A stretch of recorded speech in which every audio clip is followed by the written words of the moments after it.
Okay, today we are welcoming Eric Ritter with Digital Neighbor. Eric, how are you today? I'm doing great. Thanks for having me, Matt. Our pleasure, and welcome to Business Owners Speak. If you could take a few minutes to just tell us a little bit about your business. I'm the founder and president of Digital Neighbor. We're an SEO agency headquartered in Tampa, Florida. And we love working with local businesses and with national brands and helping them be found online and make sure that they are able to generate business through their website and whatever other channels they choose. Excellent. And Eric, how long have you been in business? So I actually just found this out this week that this is year number 7. I didn't even realize that we've been No. around that long. Yeah, so we're in year number 7 now. You need to start celebrating some anniversaries, Eric. That's a I big deal. know for sure, for sure. That's exciting. So, talk to us a little bit about the origination of Digital Neighbor. Where'd it come from? How'd you come up with the idea, and how'd you get started? Yeah, so I've been in the marketing advertising realm for almost 15 years. I came out of college. I worked at a traditional agency as an account strategist, kind of with my my interest for tech and kind of a little bit of hobby knowledge there, found my way into digital marketing, worked at several agencies and in-house, kind of helping them out with all their digital activities. And at each stop along the way, I realized I would take mental note of like, that's not the right way to do it, right? And I always had that feeling of like, we shouldn't be nickeling and diming people. We should be doing something that's right because it's right, not because someone, because even if we're not getting paid for it, right, to make a difference for the client, if it's a small thing, kind of taking care of people there. And so I was really inspired by my childhood hero, who's the North Star of Digital Neighbor, Fred Rogers, Mr. Rogers. And that was the inspiration for Digital Neighbor, and kind of embracing his mantra of the 3 ways to get ahead in life is to be kind, be kind, be kind. And so that's something that I noticed was really missing in this space is sure, a lot of people are cutting edge, we're cutting edge, we get that, but not everybody's compassionate, not everybody cares. And so I didn't want to have clients. I wanted to have neighbors. And so that's where the idea of Digital Neighbor originated, is creating a digital and SEO agency that builds long-term relationships with people and doesn't just see them as a client each month. That's great. So, were you just working in an agency one day and said, you know what? Now's the time. I'm going to do this and I'm going to go out on my own. And you just started from scratch using your past knowledge? So a great question. So at the time when the inklings of Digital Neighbor, the predecessors kind of started, I was listening to a lot of Gary Vaynerchuk. So big shout out to Gary V, talking about kind of entrepreneurship. And so I wasn't happy where I was working at the time. And so instead of saying no, I started saying yes when people were asking me for side gigs or freelance opportunities. And I started working on those. And I realized I enjoyed that much more than my regular job, And I don't know exactly what Gary said, but it was something along the lines of, if your side hustle, if you enjoy your side hustle more than your main hustle, make your side hustle your main hustle, right? And so I kind of embraced that and built up on the side, working nights and weekends for my own clients until that really became sustainable. And then I finally decided I'm going to do this for real. And I cut that umbilical cord of my real-time job, put in my 2 weeks notice. And then I was at this point, like I said, about 7 years ago, and been doing Digital Neighbor stuff ever since. That's amazing. Good for you. And good for you for believing in yourself, right? Yeah, thank you. Yeah. Gary V certainly gets you motivated. You're like, He okay, I can does. do Yeah. I mean, this. every once in a while you need your healthy dose of Gary V for sure. I heard a great clip of him just this morning where somebody was complaining about their employees. Nobody wants to work, and I hire them, then I fire them. He's like, that's your fault. Figure it out. Yeah. Love that. And you got to be able Yep. to look in the mirror, right? That's true. All right. So the space you're in is very crowded these days. We work with a lot of business owners, and as they start to build, they're doing some of their SEO and some of their social on their own and whatnot. And they're always trying to figure out where the point is that I take the leap. And then when they take the leap to hire a company, how the heck do you choose, right? Because there are a lot of you. So kind of walk us through a little bit about what makes Digital Neighbor a little bit different. Yeah, no, that's a great question. And I already talked about a little bit earlier, is where I feel like a lot of times it's easy to see it as a commodity, right? What we do is just comparing, lines on a spreadsheet or looking at data out there, right? But what really matters to us is really getting in, and not just having a one size fits all solution, but really getting to know someone's business and understanding what are their capabilities on their side, right?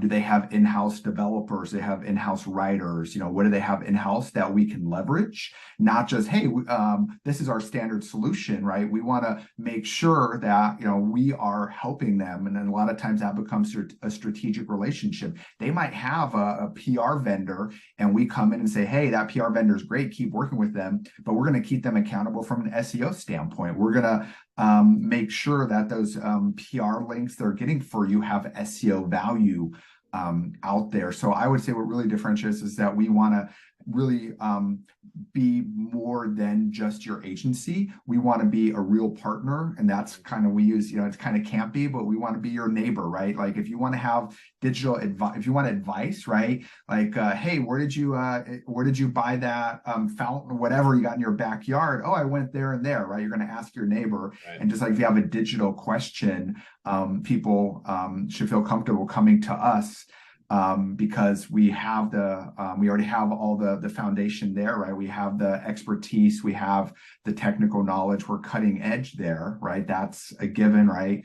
But then actually making it applicable to your unique situation and making sure that we care about that, right? So one of the ways we manifest that is showing we have skin in the game, right? So, hey, we're seeing that your numbers are down, here's something else that we can do to help out, and make some recommendations and going above and beyond, right? Because I don't mind, and this was a business decision early on, being upside down with a client for several months, right? Up front, I'm okay if I'm not making money, because to me, that's a long-term investment, right? So if we're going above and beyond for the first 6 months, and the client sees that, but then we have earned that upfront, then they will trust us down the road, right? But we also, what I did learn is you need to make sure that clients understand they're getting above and beyond, or else they're going to they expect that for the entire relationship, right? So we make that very clear. It's like, hey, we're going to go above and beyond here, just so you know, early on, because we want to really make a difference for you.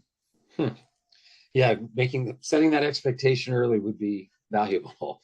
So I'm curious, because you feel so strongly about really the culture of what Digital Neighbor is and Mr. Rogers and whatnot. So your hiring process, right? Bringing on team members, you got to find people that totally buy into what you're selling, and not everybody is going to do that, right? Walk us through a little bit how you choose your teammates. Yeah. So someone much smarter than me once said, hire slow, fire fast, right? And so nothing's truer than that. It's not always easy, but someone with a bad attitude or someone who's not a team player, it spreads like cancer throughout the organization, through the agency here. So to answer the question, we'll start off at the end, is if you hire someone and they're not a fit, get rid of them quickly, right? So and we try to mitigate that as much as upfront as possible, but that's not always, doesn't always happen. And so for us, as you said, the cultural fit a lot of times can be more important than the technical knowledge. Like one of my best account strategists had no digital marketing experience before. She was a property manager, right? However, talking to her kind of an understanding, property management translates really well to account management, taking care of clients, setting appointments, and auditing things, et cetera. It lines up really well here.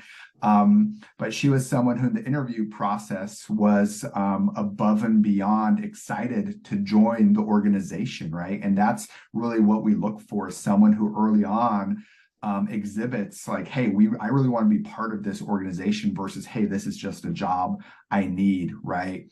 So we ask a lot of those questions, and then also asking for referrals, right? So that's something that's really important to us, is talking and then calling every single number on that referral list. So it's actually happened to me that I've gotten someone sent 8 referrals. And they might have not thought that I'm going to call everyone. I got to the bottom one, and they ended up not recommending them. They kind of, said, "Oh yeah, they kind of left here under weird circumstances, yada yada yada." I'm like, "Oh, interesting," Yeah. So make sure you get referrals and that you talk to them and really ask specific questions of what your expectations are for that person to fit in. Interesting. And I think you make a really valuable point that a lot of business owners overlook is they go into trying to hiring a position with this perfect little picture of exactly what that person has to be, and finding the right attitude and the willingness, right? Yeah, because the rest we can teach anything. The rest can be taught. exactly. Good Yep. for you. There's not a lot that we come across a lot of owners that are just kind of stuck in that box. Well, they don't check all these boxes perfectly. So, but when you find a good person, man, Yeah. you got to grab Yeah. them, make it work. And so one thing that we do, just to add on, Matt, is Yeah. we also do like an official 90-day probationary period, right? So I make that very clear up front, right? And I position it that like, hey, we're going to have 90 days to get to know each other, because what I'm talking about might sound too good to be true, what we do here at Digital Neighbor. So it goes both ways.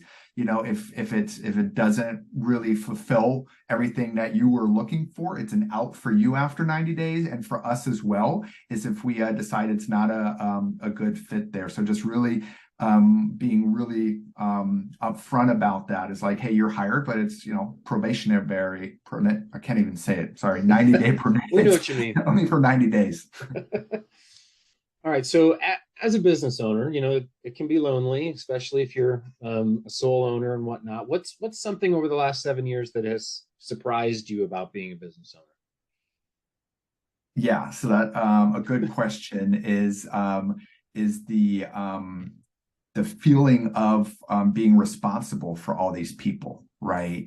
So that's something that you don't realize until you start your own business. It's like, holy shit, like if I don't close this deal, that means down the line that my people, that I can't pay these people, right?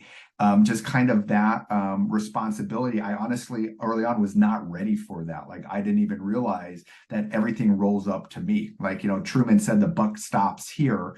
And you really have to embrace that, and you really got to be ready for that, right? Because when you even, as a really higher position in other companies, you feel the weight, but you don't feel it as much as the actual owner, and you don't even realize that until you're in that position. So that was one thing that really surprised me of kind of the that weight that you carry around with you almost on a daily basis, that feeling of responsibility as an owner.